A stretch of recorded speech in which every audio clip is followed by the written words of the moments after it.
a congress of dinosaurs with feathers.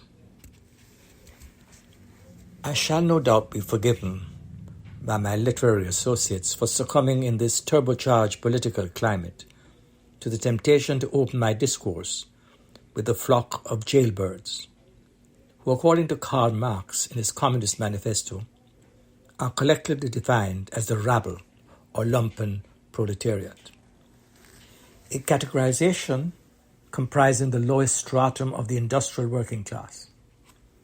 Viewed from this correctional angle, the proverb's implied warning to be careful in choosing one's associate, namely, birds of a feather flock together, speaks for itself. My historical inquiry into the origins of expressive collective names inspired by birdwatching and hunting led to the discovery of the Book of St. Albans by Dame Juliana Berners, printed in 1486, which includes a political correct list of proper terms. With the certainty of no opposition, she writes, quote, "If you see a flock of birds flying together, it's made of the same kind of birds. I've never seen a flock of owls, but if there were one, we would call it a parliament of owls." The proverb itself appears years later in the mid-16th century in the Papist satire, The Rescuing of Romish Fox by William Turner. Birds of a kind and colour flock and fly together.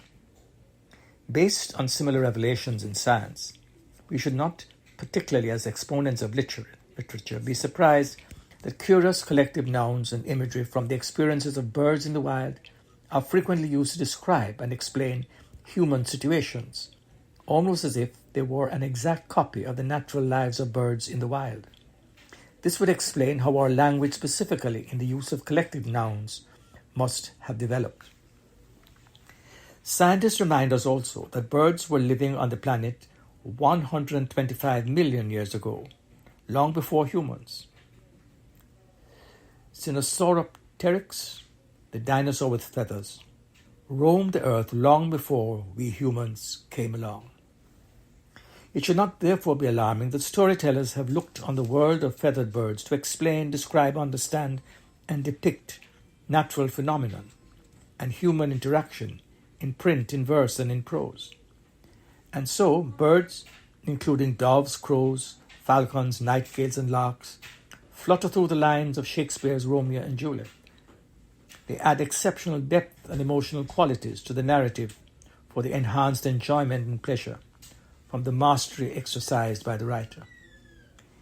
These bird words were frequently used by the bard, the greatest of us, to amplify his theme of light and dark, such as when Romeo and Juliet are Capulet's party.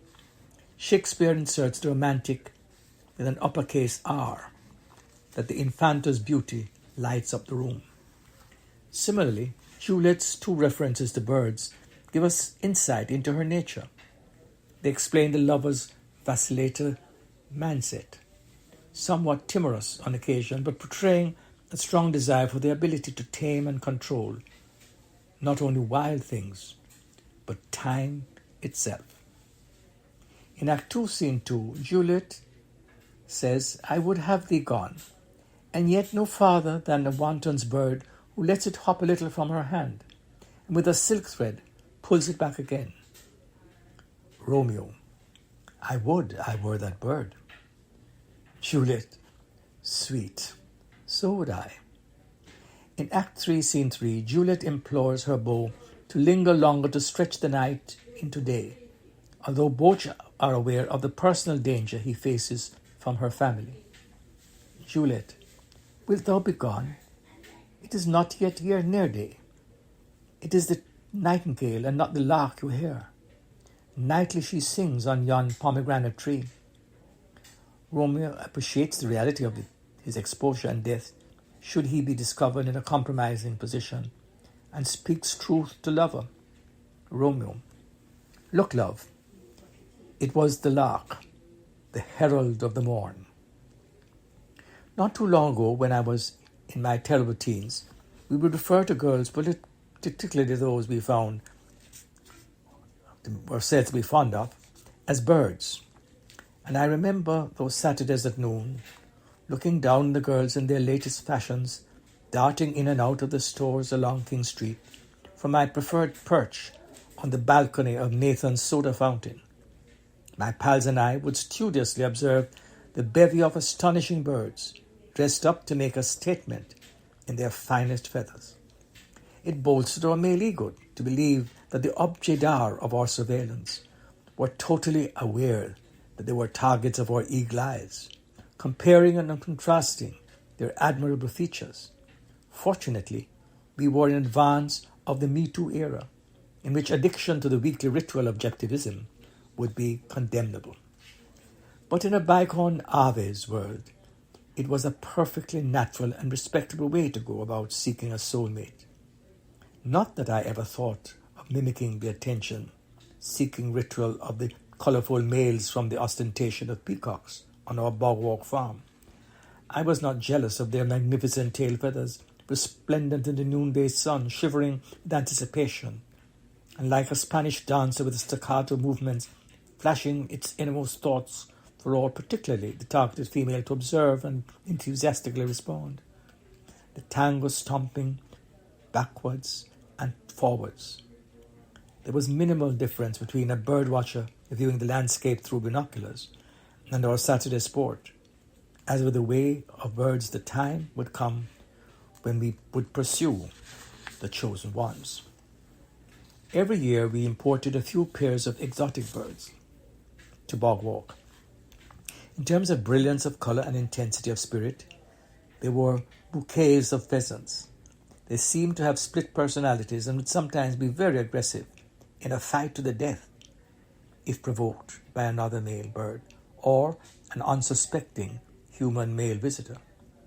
I was overwhelmed when I was first introduced to the very formal attire of the British, which now I reflect upon was like watching scenes from My Fair Lady. The morning suit I was required to don as a traditional costume for the Ascot races, or the afternoon tea party at Buckingham Palace, or the presentation of credentials to Charles de Gaulle at the Élysée Palace. Quite freaky when those personages were assembled in groups. The maids in attendance looked like a gaggle of geese, unless you were so coarse as to wear your top hat in your hand, and would look like a decapitated bird. Alas, there was no other way to participate in these diplomatic affairs. There is something to be said about Grey Goose vodka. It was possible, I suppose, to get paid as props for an off-license advertisement.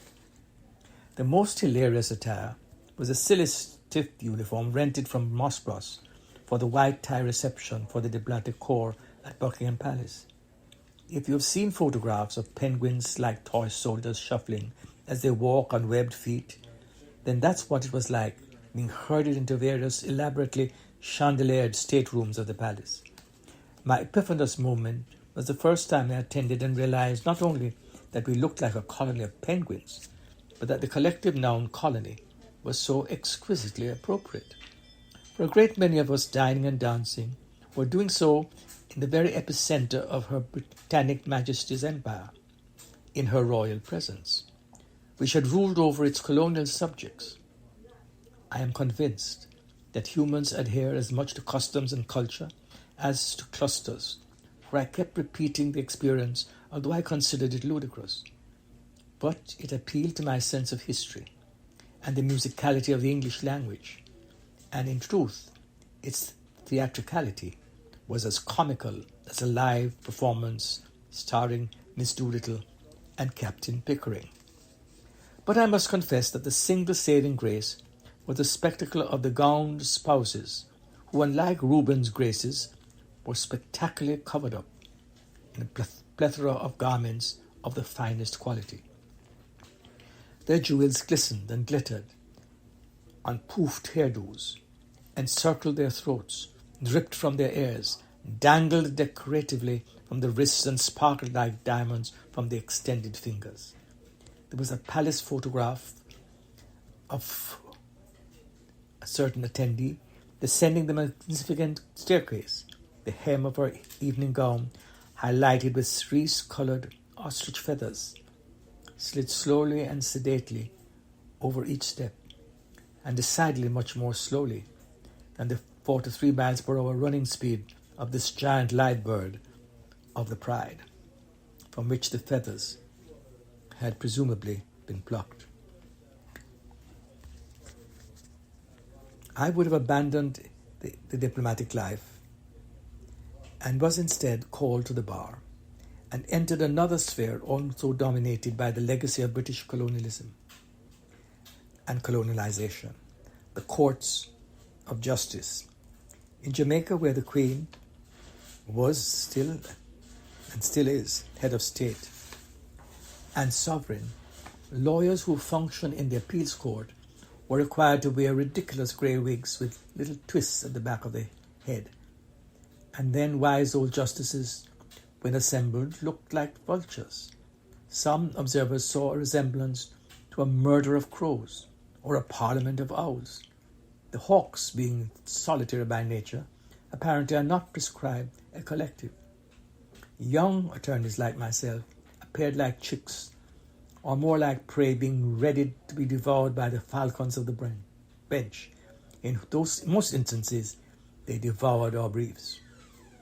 As I sat in fear in my early days, I was mindful of a proverb from my infancy. Chicken merry, hawk denier.